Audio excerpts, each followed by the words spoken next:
ॐ नमो भगवते वासुदेवाय नमः। तृतीयस्कन्ध प्रथमाध्याय। ईश्वर इच्छारु गुणक्षव जमन्ते ब्रह्मांड संभव। इमान तृतीय स्कंदरे वर्णित 33 अध्याये ता मध्ये विदुर उद्धव संवाद प्रथमे प्रस्ताव सौनुकवादी मुनिगणे आनंदे सुत सन्निधाने विदुर कथा मन चिंती विश्वास भावे पचारती। सौनुकोवाच हे सुत तुम्भर वचन शुणी संतोष आंभवन महात्मा विदुरर वाणी आंभे तुम्भर मुखु शुणी छाड़िलु भवबंधव्यथा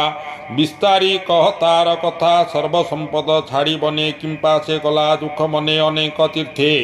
देई मन पृथ्वी कला पर्यटन मैत्रीय मुनि संगे तार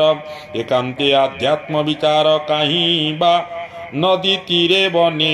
आनंदे बसी भेनी जने संतोषे विदुरर आगे मैत्रीय मुनि अनुरागे कहिले तत्वसार वाणी जे शुणी भवुतरे प्राणी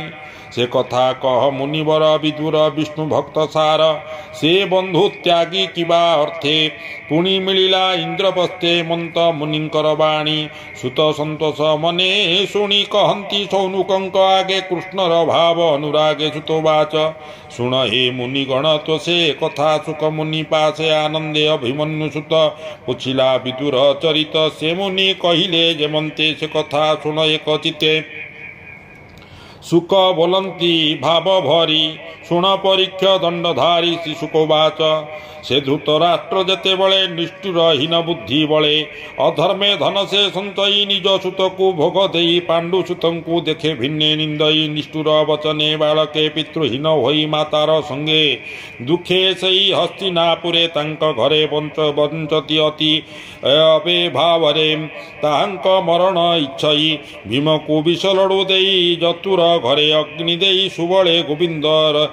जतुर घरे अग्नि देला सुबेले गोविंद रखिला पुणी सभार तले आनी पंचु पांडवंकर मणि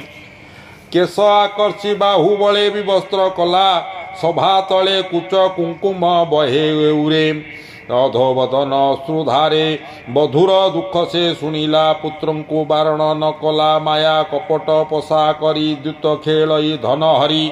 छळे हरिला तांक देश कानने 12 बरस अज्ञाते अधिक बरसे विराट राज्य मत्स्य देशे तही संचिले दुख सुखे बनकषण तीरे के पुणी मिलिले राज्य आसी विश्वासे राजा पासे बसी जीवन अर्थे किछि धन मागिले न देला राजन पुणी कृष्ण को करी दूत ग्राम मागिले पांडु सुत कृष्णर बोल से न कला सुचि अग्रते से न देला कृष्ण को करी अपमान लोभे होइला हत ज्ञान विदुर आणी एकांतरे विचार कला अंतपुरे पांडव मारी नाना व्याजे राजा होई भी सर्वराज्ये शुणी विदुर कर जोड़ी बोलई राजा पदे पड़ी असह्य अपराध तोर केते सहिछि युधिष्ठिर से ताकू अर्धराज्य देई पुत्रंक तुले भुंजमही नहिले सुख नाही तोर से विष्णु तेजे बलियार श्रीहरि तांको संगे घेनी उश्वास करिब मेदिनी से भगवान दयितारी देव ब्राह्मण संगे धरी से सुखे थाई निजपुरे पांडव वंश पक्ष धरे ए पुत्र सीतार पुरी बसिला दोष रूप धरी ताकु तु पुत्र प्राय मणु कुल कुशल नज प्रमाणु श्रीकृष्णे भक्ति न करी तुही होइलु हत श्री कुल कुशले जेबे मन तेजे अशुभ दुर्योधन हेमंत विदुरर वाणी सक्रोधय दुर्योधन शुणी संगे अछंती 3 जन कृष्ण कर्ण शकुनी दुशासन बोलई स्फुरित धरे आकर्षि दुशासन करे ए दासी पुत्र मोर घरे बसई बांधव व्यवहारे मोर नित्य अन्न खाई पांडु पुत्रंक हिते थाई कृष्ण को घेनी बाळे नित्य मोर विनाश चिते चिंते हेमंते कुटिल लोकंकु केहबा डाकिला एठा को हेमंत बोली विचारिला कोपे अनेक गाली देला